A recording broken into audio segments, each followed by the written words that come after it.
ada kayu yang dipakai untuk bersiwak dibersihkan. An Abi Hurairah, dari Abu Hurairah radhiyallahu anhu, Rasulullah bersabda, "Laula an asyqa ala ummati la amartuhum bis-siwaki ma'a kulli wudu'in." Sekiranya tidak memberatkan umatku, maka aku akan perintahkan umatku bersiwak setiap kali mau wudu. Tapi karena itu memberatkan umatnya, maka hukumnya apa? Sunnah. Siapa yang mau melakukannya, ini merupakan kebaikan.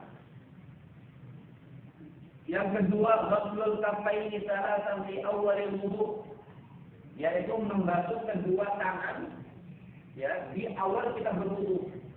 Kalau ketika kita membasuh tangan, maka itu tadi hukumnya wajib. Tapi membasuh telapak tangan ketika di awal wudu itu hukumnya sunnah. Jadi maksudnya apa?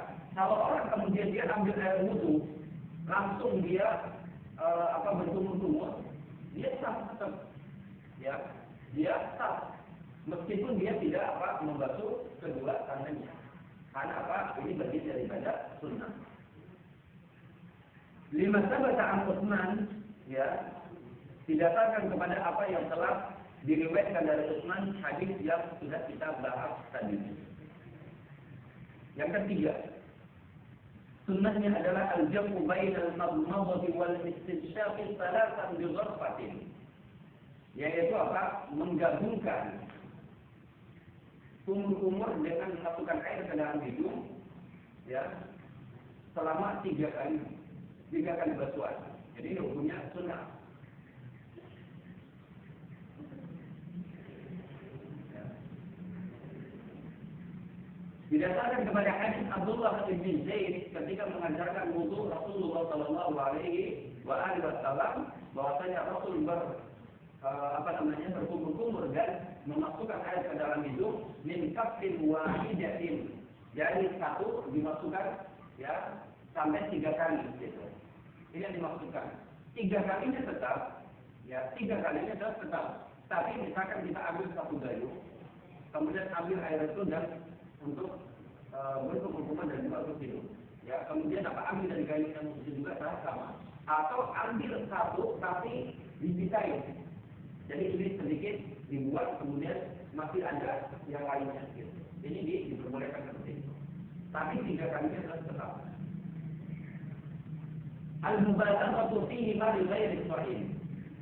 Ya, bersungguh-sungguh memasukkan air ke dalam hidung bagi orang yang tidak berpuasa ini hukumnya sunnah. Bagi orang yang tidak berpuasa hukumnya sunnah untuk bersungguh-sungguh. Ya, tapi hukum asalnya dia wajib tetap untuk masukkan air ke dalam hidung. Tapi al-mubalaghahnya, yaitu yang sungguh-sungguhnya itu dihukumi sunnah. Taqdimul yumna 'ala al-yusra, sunnah yang lain adalah mendahulukan bagian yang kanan dari yang kiri. Ini hukumnya sunnah. Ya, karena Rasul Shallallahu Alaihi Wasallam mencintai ya suatu amalan itu dimulai dari yang kanan, termasuk dalam menggunakan sendal, dalam menyisir, dalam bertoharoh dan yang lainnya. Yang keenam yaitu adal yang maksud di sini itu adalah apa? Mengusap, ya sama seperti membasuh, kayak misalkan kita ambil air untuk muka, maka muka itu bisa bersihkan kayak orang betul-betul pakai sabun gitu ya. Jadi betul-betul dibersihkan. Tidak hanya dilemparkan saja, tapi digosok. Adal itu dengan menggosoknya. Begitu juga tangan digosok, begitu juga kaki. Nah ini sunnah. Artinya kalau misalkan ada serat air, ambil begini saja, gitu ya. Yang penting semuanya terbasuh semua, gitu ya, tanpa kita gosok begini, itu sah. Atau kita ambil air kemudian kita siramkan air ke kaki kita, ya, kita masukkan tanpa kita gosok-gosok, itu sudah sah. Tetap itu sudah sah karena ajar di sini dihukumi sunnah.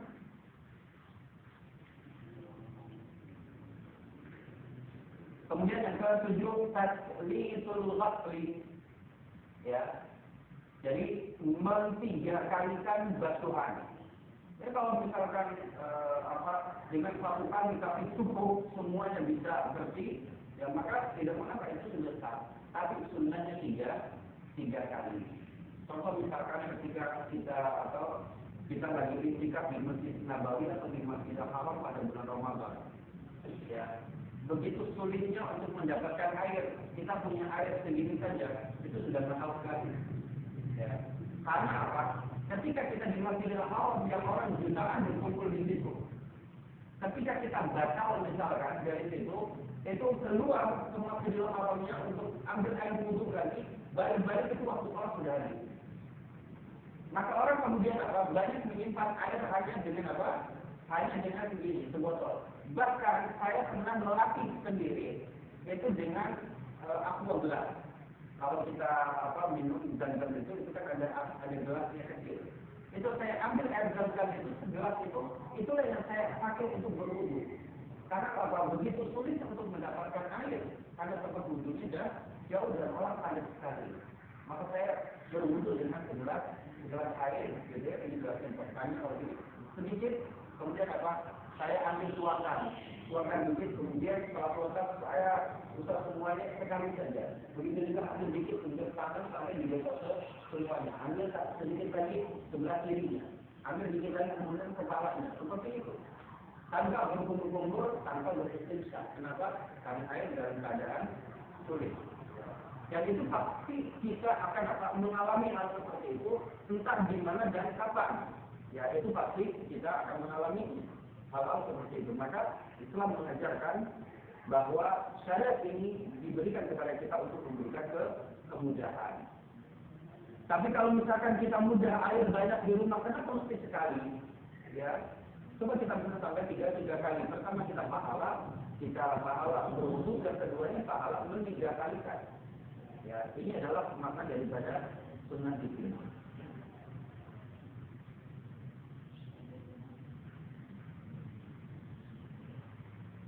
Yang kedelapan as-tartib. Ya. Li'annahu al-ghalibu fi wudu'i Rasulillah sallallahu alaihi wasallam kama hakahu man haka wudu'ahu. Lakinnahu qad sahha 'an al-Miqdam ibn Ma'di Yadri annahu ata Rasulullah sallallahu alaihi wasallam bi wudu'in fatawadda'a fa ghasala kaffayhi thalathan wa ghasala wajhahu thalathan thumma ghasala dhira'aihi thalathan thumma tamadmada wa istanthara thalathan thumma masaha bi ra'sihi wa udhunihi. Dijelaskan di sini, kalau tadi al-muwalat itu syarat sahnya apa? Syarat sahnya berwudu. Yang dimaksudkan dengan tertib di sini itu adalah sunnah, adalah apa? Sesuatu yang dihukumi sunnah dibasuhnya boleh. Ya, kapan saja boleh. Seperti tadi misalkan apa? Tahlil ini, jenggot gitu ya.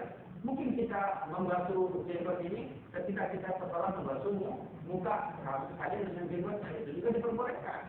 Tapi yang sifatnya sesuatu itu wajib harus berwudu sebagaimana yang ada di dalam Al-Quran tadi garisnya, maka itu harus dilakukan. Yang sifatnya sunnah itu boleh diselingi, boleh juga misalnya seperti tadi, ya, yang sunnah tadi dilakukan entah setelahnya atau boleh di saat kita berwudu. Sunnah yang ke-9 itu adalah ad-du'a ba'dahu, yaitu berdoa setelah kita berwudu. Apa doanya?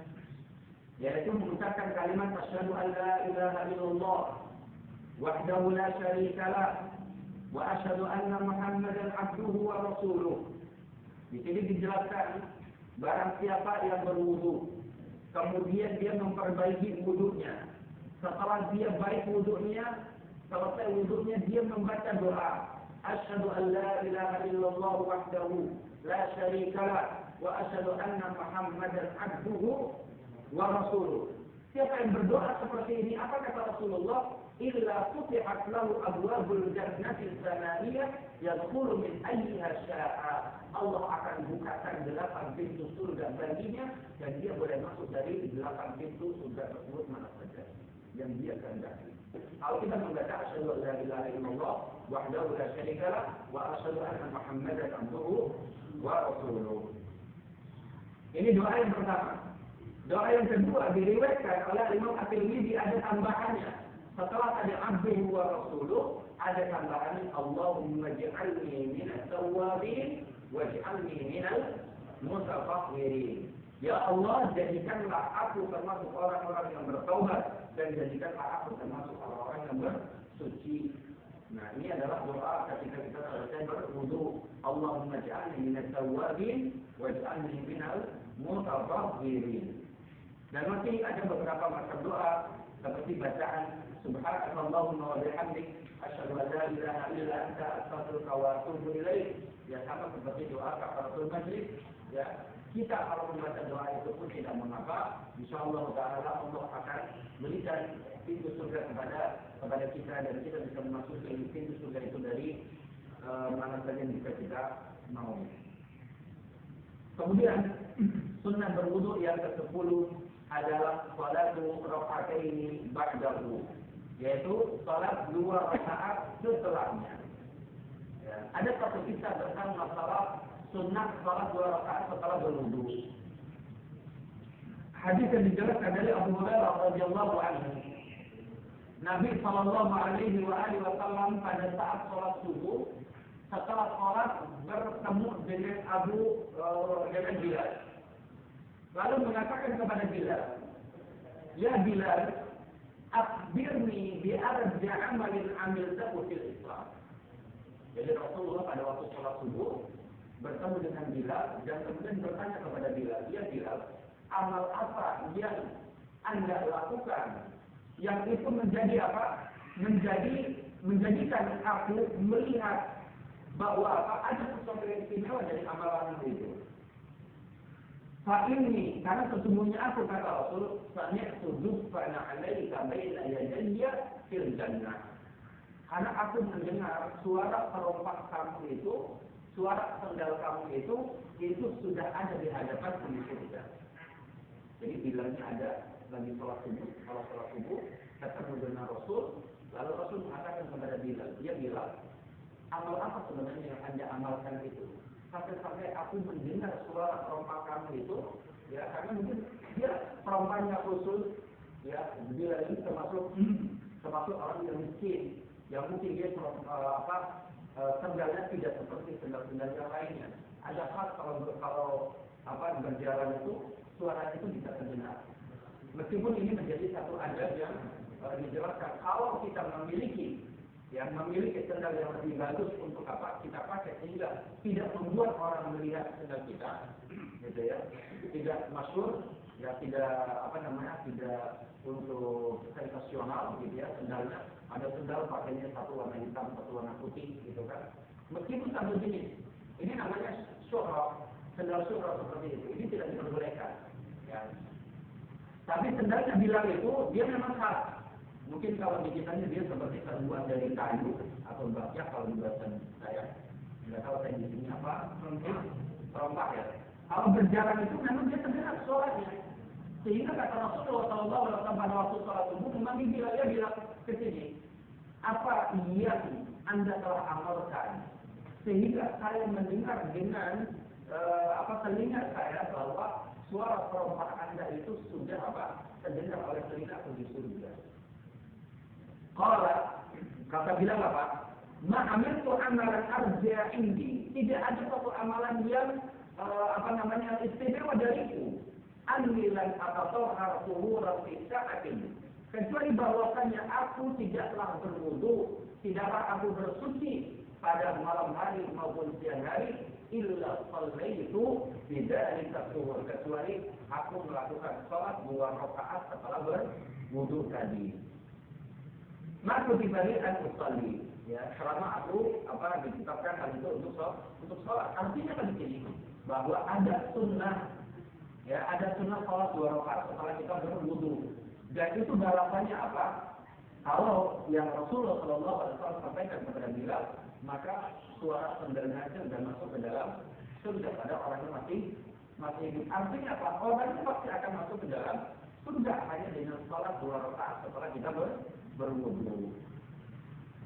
Ya, kemudian apa di sini?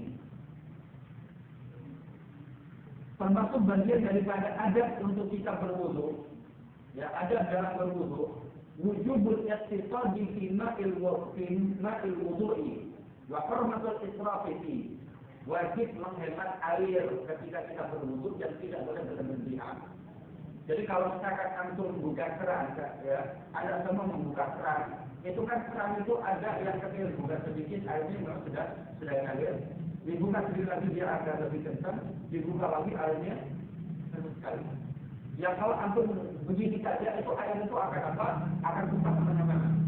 Maka ada dalam berwudu itu berhemat airnya, bukan kecil saja. Karena ketika misalkan anda ambil seperti ini kemudian diusapkan ke wajah, maka air itu akan terus apa? Akan terus mengalir dan itu kebuang. Ya. Maka ada saya mendapat di beberapa orang teman saya dulu waktu kuliah, sambil ingin mengamalkan amalan ini, yaitu al-ikhtisab fil ma', berhemat dalam menggunakan air, yaitu kalau wudu, dia di keran itu dan wudu kecil wudunya, kemudian dia ambil, setelah dia ambil itu, dia usapkan ke muka dimatiin. Dia usapkan ke muka sambil bersih, baru dibuka lagi, ambil lagi, diusapkan lagi, baru dia masuk lagi, dia bersihkan. Sampai seperti itu, karena apa? Ingin dia berhemat dengan air dan itu sunnah Rasulullah Sallallahu Alaihi Wasallam. Tidak serta-merta bahwa kita air banyak, ya harga air juga murah, yang bayar pamnya juga murah dan lainnya kemudian sudahlah gampang, ya kan? Ini tidak. Jadi berhemat air bagian dari sunnah. Dan Allah Subhanahu Wa Taala mengharamkan untuk kita berlebihan dalam segala hal. Wala tusrifu innahu la yuhibbul musrifin. Janganlah kalian berlebih-lebihan, sesungguhnya Allah tidak menyukai orang yang berlebih-lebihan.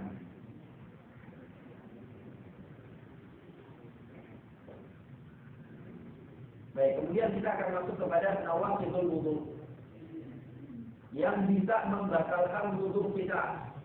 Ya, ini nanti mesti diperhatikan di sini yang membatalkan wudu.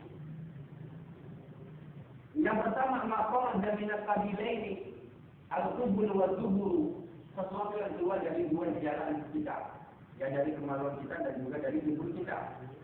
Baik pertama min baulin aw dha'ifin aw rihin, baik air kecil ataupun bisa air besar ataupun buang angin, maka ini batal wudunya. Ya, baik yang bersuara maupun yang tidak bersuara. Sudah saya jelaskan masalah ini. Kemudian hal ini didasarkan kepada firman Allah Subhanahu Wa Taala, "Auja'a ahadun minkum minal ghaib," yaitu apabila Anda mendatangi al-ghaib, yaitu apa? Untuk buang air besar. Maka ketika buang air besar ini secara otomatis batal wudunya. Buang air kecil batal wudunya. Buang angin batal wudunya. Ini yang pertama. Kemudian dasar yang kedua dari hadis. Kata Rasulullah sallallahu alaihi wasallam, "La yaqbalu Allahu salata ahadikum." Allah tidak akan menerima salat seseorang di antara kalian jika ahdath apabila berhadas hatta yatawadda, sehingga dia itu berwudu. Faqala rajulun min Hadramaut, seorang laki-laki dari Hadramaut, orang Hadramaut ini orang Arab, ya. Dari Hadramaut dari Yaman, bertanya, "Mal hadatsu ya Abu Hurairah?" Apa itu hadas wahai Abu Hurairah? Maka kalau Abu Hurairah mengatakan, "Fusaul au duratun," buang angin yang tidak bersuara ataupun buang angin yang bersuara, itu namanya sudah hadas. Artinya batal wudunya. Sama yang khurujul madhi wal wajhi, sebagaimana juga batal kalau keluar madhi maupun wajhi. Ya, karena itu sesuatu yang keluar dari kemaluan kita, maka ini batal. Didasarkan kepada hadis amal maniyyu wal wajhu wal madhi. Amal maniyyu fa huwa alladhi minhu al-ghusl, kalau keluar mani maka wajib mandi. Wa amal wajhu wal madhi, adapun kalau wajhi dan madhi, intil zakar atau mazakir maka wa tawaddu wudu akal salat, bersihkan kemaluannya atau sekitar kemaluan kita, lalu berwudulah untuk wudu salat. Artinya bahwa keluar mani dan wajib membatalkan wudu kita, maka kita harus berwudu. Yang kedua, an-naumul mustamrid, yaitu apa? Tidur yang tidurnya itu lelap. Tidur yang lelap. Kan kalau misalkan sholat Jumat, kita lagi dalam keadaan capek bekerja, datang ke masjid, ya meskipun sambil duduk, ya sambil duduk sambil bersilah, Tapi bersihkan tadinya tegak terus sampai kepala nunduk, sampai kepala itu nempel ke kaki, ya. Dan itu kita nggak ingat apa-apa yang diumumkan imam. Kalau timbulnya ayat kan mungkin ketika kita lagi lihat tadi imam lagi berkhutbah. Kalau ini dari mulai imam assalamualaikum sampai imam waalaikumsalam, ini nggak ingat apa-apa. Nah ini batal sudah. Karena dikategorikan sebagai an-naumul mustaqim, yaitu tidur lelap. Ya. Alladzi la yaqmahu idrak yang tidak memiliki apa kesadaran sama sekali. Sawa'un kana mumakkinan maq'adahu min al-ardi amma. Baik duduknya kita itu kan katanya kalau sebagian para ustaz di luar itu terkadang mendapati penjelasan tidak kalau duduknya sila, ya maaf bagian belakang kita, bagian pantat kita duduk begini, ya istilahnya bahwa duduknya itu seperti ini. Bagian mata kita itu betul-betul di lantai seperti ini. Yang kalau orang mau buang angin itu dia nggak bisa keluar, nggak bisa anginnya keluar karena apa? Sudah kehalang sama lantai. Ya, ini namanya duduk memakinan.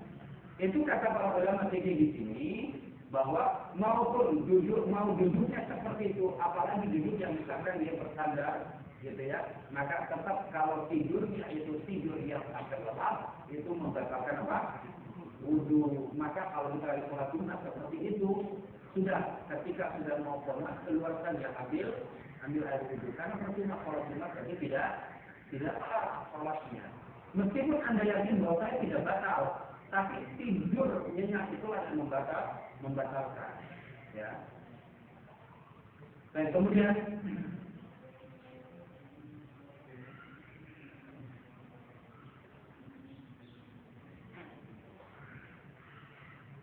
yang ketiga, zawalul aqli bisukrin au maradin, hilang akal karena mabuk ataupun karena sakit. Jadi kalau kita lagi dalam keadaan sadar, kemudian tiba-tiba entah ada yang ngasih minum apa, tapi kemudian jadi kayak mabuk, kita hilang kesadaran akalnya, maka batal wudhunya. Atau karena sakit, ya karena sakit, ini juga batal.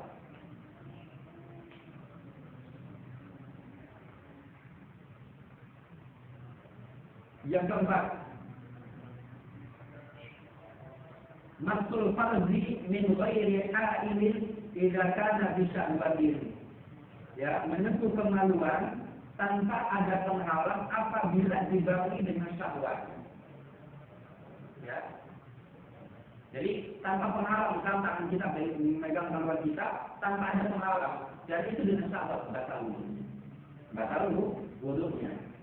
Dijelaskan dalam hadis Rasul, man massa dzakarahu falyatawadda, barang siapa ia memegang kemaluannya maka berwuduklah dia. Disampaikan kepada kita dalam hadis yang lain, hal huwa illa bid'atun minka, bukankah kemaluan itu adalah bagian daripada anggota badan kita? Artinya seakan-akan saat bertanya kepada Rasul, ya Rasul, apa bedanya misalkan kemaluan dengan tangan kita? Karena kemaluan itu juga ada pada anggota badan kita. Kenapa kita pegang tangan nggak batal, tapi pegang kemaluan batal? Maka para ulama termasuk di sini mazhab Syafi'i adalah mensyaratkan tindakan nabi syahwatin. Apabila hal itu dengan syahwat, dengan nafsu, maka itu batal wudhunya. Yang kelima, batal wudhunya aklul lahmil ibil, yaitu makan daging unta. Ini batal. Kalau makan daging unta, ya. Jadi daging unta, jadi memang memiliki ketentuan tersendiri dia. Tanpa mungkin ditanya, kenapa daging unta itu kalau kita makan kok batal? Ya. Sama itu adalah ketentuan Rasul. Kalau habis makan daging unta itu batal. Tapi kalau makan daging selain juga, mau kambing, sapi, kerbau ataupun ayam dan yang lainnya, kita habis makan begitu kemudian masih punya wudhu langsung sholat, ini tidak apa-apa. Tapi kalau makan daging unta itu membatalkan wudhu kita. Rasulullah bersabda, tawaddu min luhumil ibil, berwudhulah kalian dari daging unta. Kalau kita habis makan daging unta maka berwudhulah. Wala tawaddu min luhumil ghanam, dan tidaklah kalian berwudhu dari daging kambing. Jadi ini bedanya dalam masalah ini. Diriwayatkan pula dari Jabir bin Samurah bahwa seorang laki-laki bertanya kepada Nabi, apakah kita berwudu dari daging kambing? Setelah makan daging kambing kita berwudu? Qala, in syi'ta tawadda wa in syi'ta la tatawadda. Jika Anda mau silakan berwudu, itu namanya memperbaharui wudu. Jika tidak, maka itu pun tidak mengapa. Laki-laki tadi bertanya, atatawadda min luhumil ibil? Apakah Anda juga yang berwudu ketika setelah makan daging unta? Rasul mengatakan, na'am, iya. Nah, tawadda min luhumil ibil, berwudulah setelah kita makan daging unta. Jadi ini ada keistimewaan tersendiri, ketentuan tersendiri dalam masalah